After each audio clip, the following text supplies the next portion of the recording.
Entonces yo quisiera que de acuerdo a tu experiencia y a todo lo que conoces, ¿cuál sería la propuesta del doctor Andrés Giuseppe como economista, como persona que ha tocado y ha analizado este tema durante mucho tiempo? ¿Qué debemos hacer los venezolanos aquí adentro para todos, sin distingo de ningún color político, aportemos y podamos hacer una mejoría en la economía? Vamos a poner aparte el Estado, vamos a hablar de los venezolanos aquí adentro. ¿Qué crees tú que pudiéramos hacer los venezolanos aquí adentro? Yo lo he dicho varias veces, mira, las alianzas es un paso fundamental para que los países evidentemente progresen. Alianzas, Estado, trabajadores y empresarios, los tres grandes actores de la economía.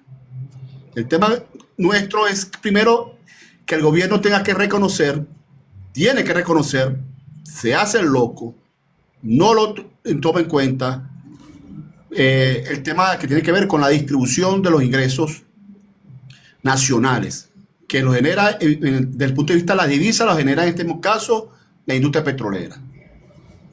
Y ese recurso, lejos de inyectarlo para el desarrollo endógeno, lo que hace es inmediatamente vuelve a salir a través de las importaciones, con el mismo modelo de hace más de 60 años en Venezuela. No hay un cambio. Pareciera como que la guerra económica, como que la ganaron evidentemente los empresarios. De mi perspectiva, la guerra económica la ganaron los empresarios porque no solamente desestabilizaron la economía de Nicolás Maduro, sino que también le generaron una hiperinflación que la generaban gracias al dólar paralelo, un dólar paralelo que los empresarios que se sentaron varias veces con el gobierno, muchas veces con el gobierno, para tratar de neutralizar los efectos del dólar paralelo en la economía, como fue la mesa de negociación para fijar los precios. Entonces tú veías a la industria farmacéutica, a la industria agrícola, veías al sector ganadero, se sentaban con el gobierno, las empresas polar, firmaban un convenio para evitar que la hiperinflación afectara sobre todo el poder adquisitivo y los ingresos del Estado inmediatamente. Pero bueno, entonces firmaba un acuerdo en Miraflores, entonces el otro día tú viajas a la Polar con sus acetomatos, sus mayonesa, siguiendo el dólar paralelo. Es decir, en esa guerra económica, el gran perdedor fue los trabajadores, porque evidentemente de 2015 para acá empobreció prácticamente ese enfrentamiento entre el Estado y los empresarios, agremiados en Fedecámara, Consecomercio, Benanchan, Fedenaga, todos, la Cámara de Farmacia, con industria, todos ellos contra el Estado. Al final se dieron cuenta en el 2019 que lo que estaban eran quebrándose ambos y no trajo progreso. Al final se pusieron a apoyar a Juan Guaidó y demostraron que por más gobiernos paralelos, por más bloqueo y sanciones, no lograban sacar de Miraflores a Nicolás Maduro y lograron una paz.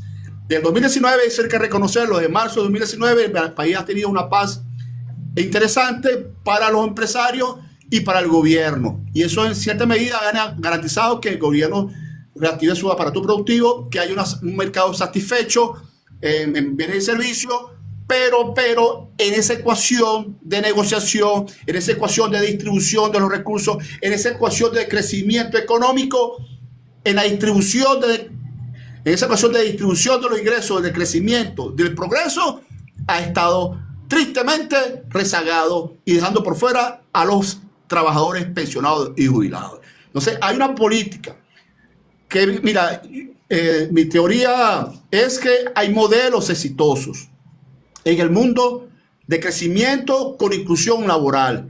Es decir, que crece la economía y en ese crecimiento hay una distribución, ¿ves? Ganan los empresarios, gana el Estado con la recaudación fiscal y ganan los trabajadores. Hay modelos exitosos de economías que han entrado en crisis. Por ejemplo, la economía de Portugal, que esto ya lo estaba analizando.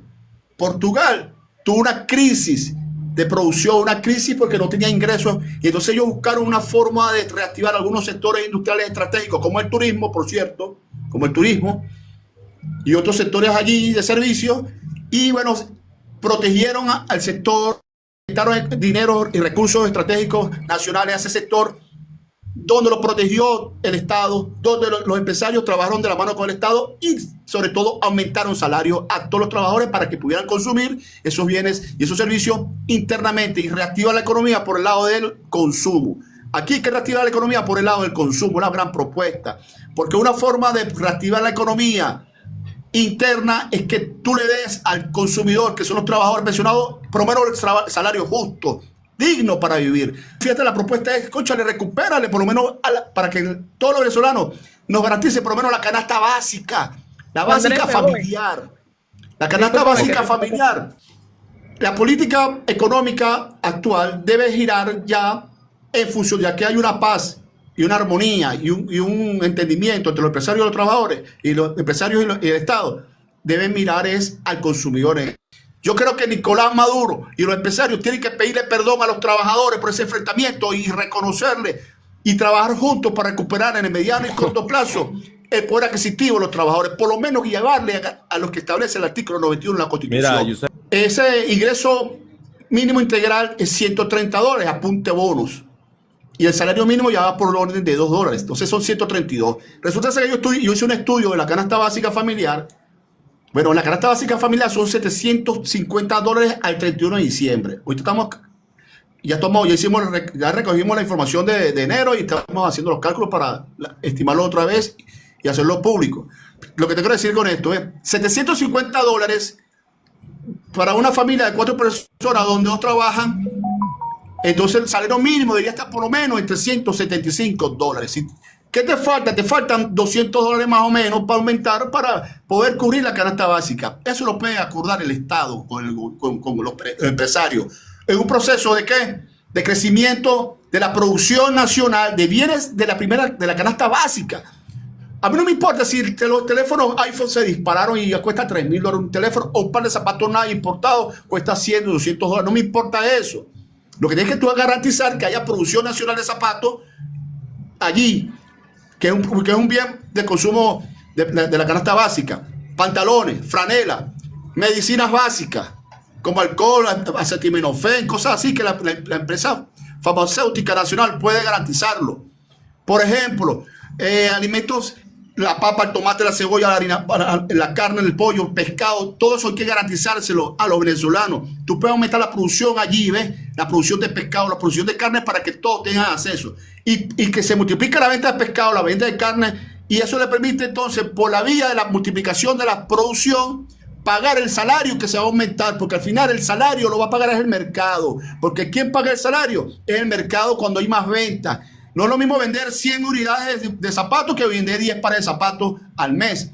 La idea es que tú incentives el consumo nacional para que el consumo nacional estimule la inversión productiva, que el gobierno agarre inmediatamente, paralelamente, incentive el crédito, porque evidentemente tiene crédito reprimido. Ya la inflación está bajando al 30%, debería la tasa de interés bajar por lo menos al 33, 32%, incentiva que todo el mundo comience el crédito de consumo, es decir, todo tiene que girar en torno al consumidor final, al asalariado. Aumenta para que la reactiva la economía, se multiplique las inversiones, se multiplique el empleo y el Estado comience a recaudar más impuestos. ¿Quién va a pagar? Al final, el salario de los trabajadores de la administración pública es la recaudación fiscal producto de la reactivación de la economía. El efecto multiplicador se llama eso en economía. El multiplicador de las ventas, el multiplicador del ingreso, el multiplicador de la inversión. Eso genera por venta por volumen. Y la idea es entonces que todo el mundo tenga acceso a la carne, al pollo, y que la dieta básica, bueno, ahora todo el mundo come bien y garantiza un salario mínimo vital. Bueno, que va a una empresa que necesita un doctor con un magíster o un gerente. Bueno, tiene que pagar 2 o 3 salarios mínimos. Entonces te vas a encontrar con una persona que en vez de ganar $700, que es el mínimo, va a ganarte $1.200, $3.000, $2.000, dependiendo la necesidad y la capacidad de conocimiento que le aporte a la empresa que está trabajando. Es por la vía del consumo. Es un plan nacional de recuperación. Que tiene el consumo de la canasta básica familiar. Es el que tiene que controlar. Ese que tiene que el Estado invertir dinero para que baje los costos. Ese es donde el Estado tiene que preocuparse. Bueno, vamos a analizar, porque la gente tiene que comer carne, y una carne que no aumenta de precio. Bueno, ¿qué necesita tu sector? La carne. Recursos, toma dinero. Dólares, toma los dólares. Importación de él, eso sí. Pero tú no puedes estar quemando los dólares, compadre, para hacerlos a traqui, para que traigan pantalones, para generar empleo y mejorar la calidad de vida a los chinos, por decirte, ¿ves? O a los hindúes. No, es a los venezolanos. Entonces es un plan distinto. Eso se llama crecimiento con inclusión laboral o crecimiento con inclusión social. Tristemente, el gobierno no ha tomado eso en serio, y lo que hacemos es crecer, crecer, crecer, con desigualdad. Crece y ganan los empresarios. Crece y gana el Estado recaudando más impuestos. Pero resulta ser, mi amorcito, para que sepa, crece la economía, pero no mete el salario y no mete la calidad de vida de los venezolanos, que es ahí donde está la falla estructural de nuestra economía, y es una crítica que le hago al gobierno de Nicolás Maduro, y insistiré aquí, y hay tesis escritas sobre el tema, y podemos rebatirlo donde sea, pero su fijación como que es el mejor negocio, mantener a la gente a punta de bolsa y a punta de bono. Pero dime cuál. Bueno, muy interesante el punto del turismo. Cuídate, El tema del turismo es muy interesante, ese tema para la parte de la activación de la economía, pero quisiera, como es un tema extenso, que lo desarrolláramos en detalle, en vista de que las relaciones diplomáticas entre los países, por lo general deterioradas, afectan directamente el desarrollo de este tema. Por un lado, la gente de la oposición haciendo alianzas con otros países que de una u otra manera entonces cortan relaciones con el gobierno de acá de Venezuela, y entonces todo esto lo que afecta es que la industria del turismo en todos los sentidos se ve afectada, tanto por la parte de las vías de todo lo que es la gente que pudiera acercarse acá. Entonces lo que vamos es creando no puentes, sino más bien bloques.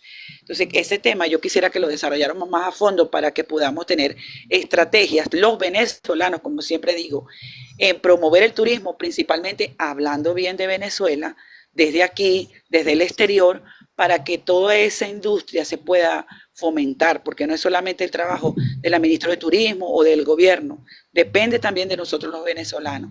Pero sería bueno que lo desarrolláramos más en detalle con el tema de la infraestructura, si Venezuela cuenta con eso, alojamientos, toda esa parte, pues a ver si Venezuela realmente cuenta con una capacidad para desarrollar la industria hotelera y turística.